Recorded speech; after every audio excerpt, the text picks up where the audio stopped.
Everyone, so welcome back. आज है 26 सितंबर और आज हम आपके सामने लेकर आए 26 सितंबर के करंट अफेयर्स।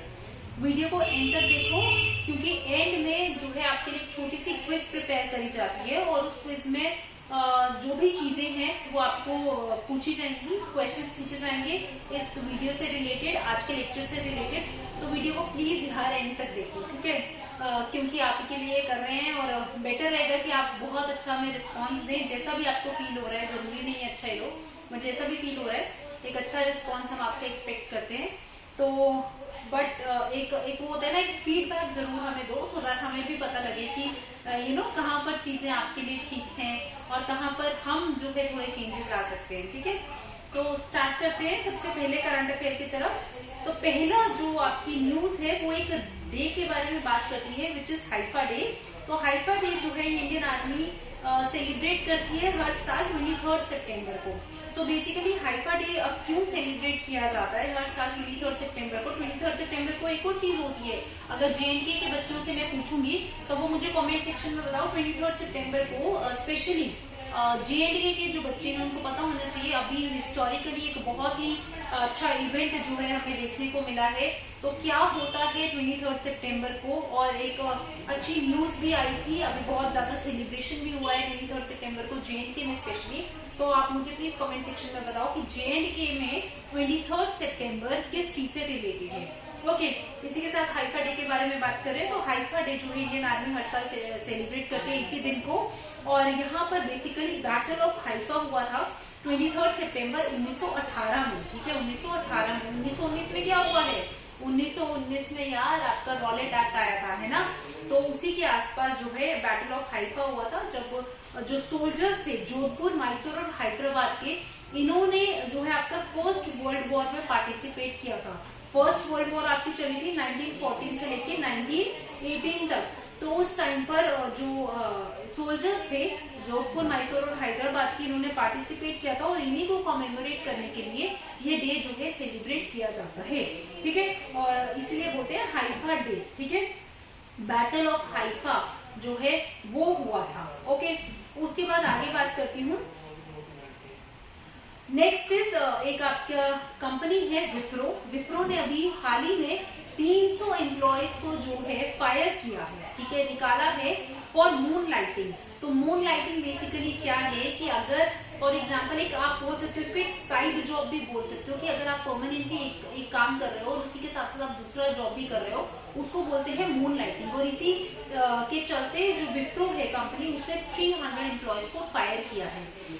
एक इम्पोर्टेंट न्यूज आप लेकर चल सकते हो। मून लाइटिंग का कॉन्सेप्ट आपको पता होना चाहिए क्या है, न्यूज में कैसे भी करके पूछ सकते हैं, सो ये चीज हमें पता होनी चाहिए। ओके, और ये पहली बार हुआ है कि किसी आईटी कंपनी ने इतने लार्ज नंबर ऑफ एम्प्लॉयज को जो है पहली बार फायर किया है।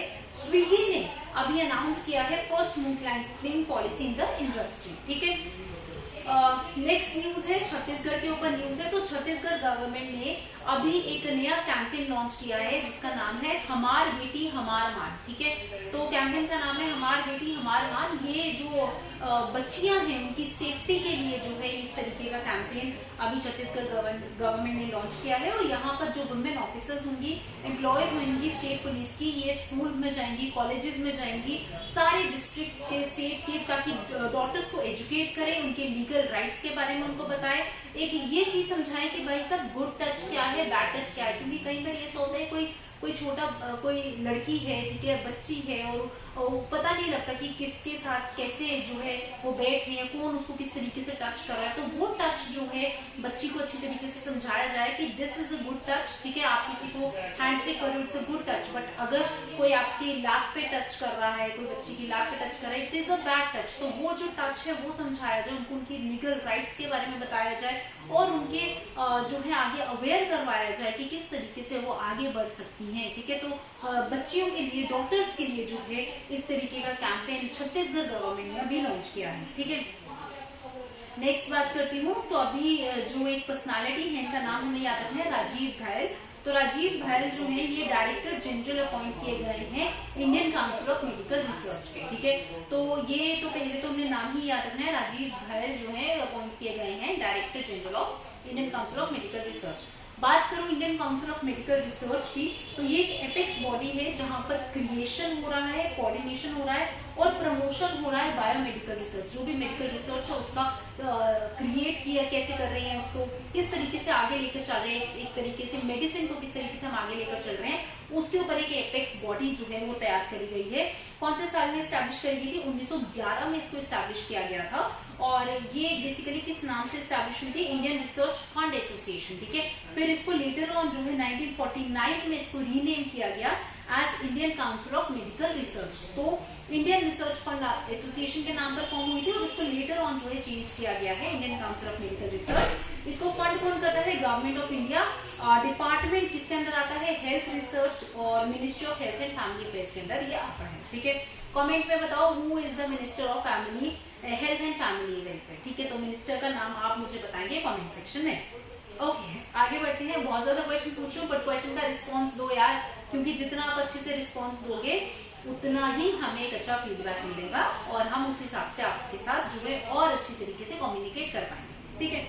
ओके, तो अगली न्यूज है, एक और पर्सनैलिटी है हिलेरी मैंटेल। ये पहली विमेन है जिनको बुकर प्राइज से जो है 2 बार नवाजा गया था और अभी इनकी हाल ही में जो है इनका निधन हुआ है। तो यहाँ पर जो इस तरीके की पर्सनालिटीज होती हैं, आपको जब इंपॉर्टेंट पर्सनालिटीज जो आपके टॉपिक्स हैं, ठीक है, वहां से जो ये इस तरीके की पर्सनालिटीज के ऊपर आपको क्वेश्चन बनते हैं, ठीक है। तो ये देखो, इनको बुकर प्राइज 2009 में इनको नवाजा गया था। पहली जो नॉवल थी इनकी थॉमस क्रॉमवेल सीरीज, ठीक है, वुल्फ हॉल, और 2012 में फिर से इनको नवाजा गया। इनकी जो नॉवल थी ब्रिंग अप द बॉडी। सो दोनों ही नॉवेल्स इनकी है, दोनों से ही इनको बुकर प्राइज से नवाजा गया है। हाल ही में अभी इनका निधन हुआ है। थोड़ा सा हमें इन्फॉर्मेशन इनके बारे में पता होना चाहिए। हिलेरी मैंटेल के बारे में बात करें। ओके, अगली जो न्यूज है ये कंट्री के पहले एवलांचे सर्वेलेंस रेडार के बारे में बात करी है। और ये पहला एवलांचे सर्वेलेंस कहां पर इंस्टॉल किया गया है? इंपॉर्टेंट है, सिक्किम में इंस्टॉल किया गया है। सो बेसिकली इस तरीके के जो सर्वेलेंस रेडार होते हैं वो इसलिए इंस्टॉल किए जाते हैं ताकि जो भी लैंडस्लाइड्स हैं या कोई भी एवलांचेस कोई भी आने वाले हैं तो उसको जो एक तरीके से डिटेक्ट कर सके विद इन 3 सेकेंड्स, ठीक है। तो 3 सेकेंड्स के अंदर अंदर जो है वो डिटेक्ट कर सकता है कि किस तरीके से लैंडस्लाइड जो एवलांचेस जो है वो आने वाले हैं, ठीक है। 15,000 की फीट पर इसको इंस्टॉल किया गया है। और देखो, अगर मैं बात करूं कौन सी ऑर्गेनाइजेशन के अंदर आता है, so basically defence Jio information and research establishment, आपने ये नाम याद रखना है। ये विंग है डीआरडीओ का और ये वर्क करता है एक तरीके से इस तरीके के जो रिडार हैं वो स्टैब्लिश अगर करने होते हैं उन पर ये काम करता है, ठीक है। हेडक्वार्टर इसका कहाँ पर है? डीजीआरई का हेडक्वार्टर बेस है चंडीगढ़ में। और यहाँ पर जो है ये इस तरीके की बातें जो है ये करती हैं, ठीक है। तो पहले एवलांचे जो सर्वेलेंस रडार है कहाँ पर इंस्टॉल हुआ है? सिक्किम में इंस्टॉल किया गया है, ठीक है। उसके बाद अगली जो न्यूज है, एक नया इनिशिएटिव लिया गया है जिसका नाम है अलीवा, ठीक है। सो ये जो अलीवा है ये इम्प्लीमेंट किया जाएगा टू इरेडिकेट चाइल्ड मैरिज, ठीक है। तो अलीवा कहाँ से रिलेटेड है? ओडिशा से रिलेटेड है। ओडिशा में एक इनिशिएटिव लिया गया है कि चाइल्ड मैरिज को इरेडिकेट किया जाए। अपने नाम याद रखना है। आगे बढ़ती हूँ।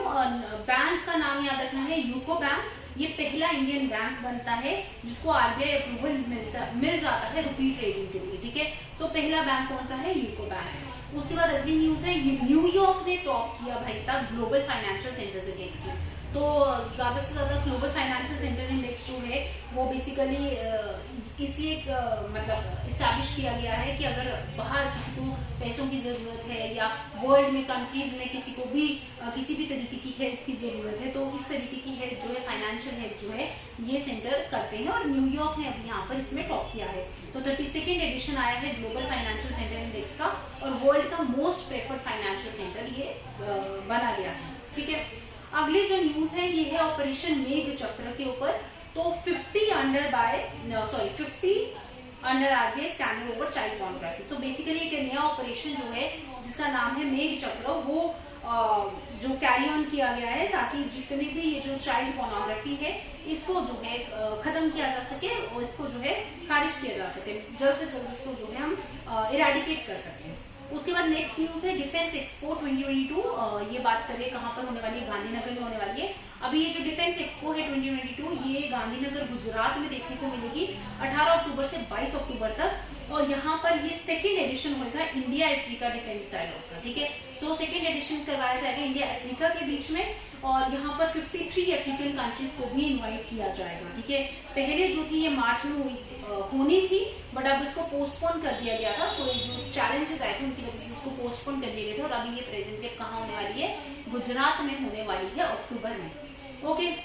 उसके बाद अगली जो न्यूज है, झूलन गोस्वामी इंडियन पर्सनालिटी है, ठीक है, पेस लेजेंड है, इनको अभी फेयरवेल दिए गए क्योंकि इन्होंने अभी लास्ट जो थर्ड और फाइनल ओडीआई जो है अगेंस्ट इंग्लैंड इन्होंने खेला, ठीक है, और ये इनका फाइनल इंटरनेशनल मैच था। तो झूलन गोस्वामी जो है इन्होंने अपने इंडिया में डेब्यू जो है 2002 में लिया, ठीक है, और एक बहुत ही अच्छी तरीके से इन्होंने अपनी जो ग्लिटरिंग करियर था विद 245 ओडीआई विकेट्स उससे इन्होंने जीते हैं। 39 ईयर्स ओल्ड हैं, ठीक है, और इनको जो है अभी ये फेयरवेल ले रही है, तो आपने इनका नाम याद रखना है। उसके बाद एक और न्यूज है, प्लेटफॉर्म भारत विद्या की बात कर रही हूँ। तो यूनियन फाइनेंस मिनिस्टर जो है हमारे निर्मला सीतारमण, इन्होंने भारत विद्या एक ऑनलाइन प्लेटफॉर्म लॉन्च किया ताकि जो ओरिएंटल और साउथ एशियन स्टडीज हैं उन तक जो है ये स्टडीज जो है आगे बच्चों तक पढ़ाई जाए, ठीक है। तो भारत विद्या जो है ये डिजाइन किया गया और डेवलप किया गया है by Bhandarkar Oriental Research Institute. Important है किसने एस्टैब्लिश किया, भंडारकर ओरिएंटल रिसर्च इंस्टीट्यूट। ये पहला ऐसा ऑनलाइन प्लेटफॉर्म है जो कि बहुत फ्री और पेड कोर्सेज ऑफर करेगा वेरियस एस्पेक्ट्स में, इंडोलॉजी में, अबाउट आर्ट, इन सब में वेरियस कोर्सेज में आपको फ्री और जो आपको पेड कोर्सेज हैं दोनों ही ऑफर करेगा भारत विद्या, ओके। नेक्स्ट न्यूज है, एक नेशनल डे के बारे में बात करिए, सिनेमा डे के बारे में बात करिए, जो कि 23 सितंबर को सेलिब्रेट किया जाता है। तो अभी ये जो नेशनल सिनेमा डे है ये अनाउंस किया गया था सितंबर 16 को, लेकिन काफी स्टेक होल्डर्स की रिक्वेस्ट पर उसको जो है रीशेड्यूल किया गया और 23 सितंबर को इसको मनाया गया था, ठीक है। तो इम्पोर्टेंट थोड़ा सा न्यूज हमें पता होना चाहिए। उसके बाद इंडिया की अगर मैं मोर्टेलिटी रेट के बारे में बात करूं कि कितने बच्चे जो है पैदा होते ही मर जाते हैं, कितने लोग मर रहे हैं, वो अभी रिड्यूस हुआ है बाय 3 पॉइंट्स, ठीक है, और सबसे ज्यादा ड्रॉप हुआ है यूपी और कर्नाटका में, ठीक है।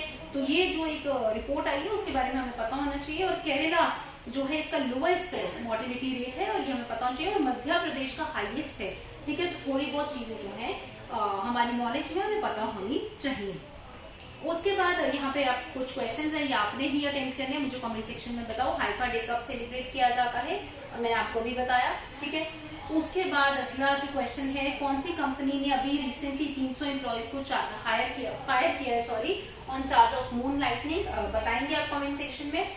नेक्स्ट है अलीवा इनिशिएटिव चाइल्ड मैरिज जो है इसको एरेडिकेट करने की कौन सी स्टेट से ये जुड़ा हुआ है, तो ये भी कमेंट में बताओ, ठीक है।